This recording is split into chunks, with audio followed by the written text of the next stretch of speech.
ইয়াৰ উদ্দেশ্য হৈছে নাৰ্জিমা বেগম তেওঁৰ আজি এবছৰ ধৰি হাৰ্টৰ প্ৰব্লেমত ভুগি আছে। তেখেতৰ ইতিমধ্যে স্বামী মৃত্যু হোৱাৰ প্ৰায় 4-5 বছৰে হ'ল। তেখেতে এতিয়া মাটি বাৰী বিক্ৰী কৰি সৰ্বস্বান্ত হৈ পৰিছে। সেয়ে আমি এইখন ঘৰত সোমাই তেখেতৰ যিখিনি অসুবিধা, এতিয়া তেখেতৰ হাৰ্টৰ প্ৰব্লেমৰ কাৰণে প্ৰেছমেকাৰ লগাব লগা হৈছে। গতিকে তেখেতৰ ক্ষেত্ৰত এই প্ৰেছমেকাৰ লগোৱাৰ ক্ষেত্ৰত আমি ধুই উন্নয়ন মঞ্চই পৰ্যাপ্ত পৰিমাণে যিখিনি পাৰিছোঁ আমি সহায় কৰিছোঁ।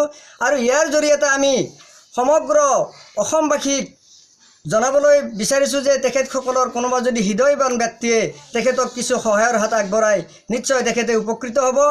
আৰু স্বাস্থ্যমন্ত্ৰী মহোদয়কো আমি আজি এই মঞ্চৰ জৰিয়তে আমি অনুৰোধ জনাইছোঁ।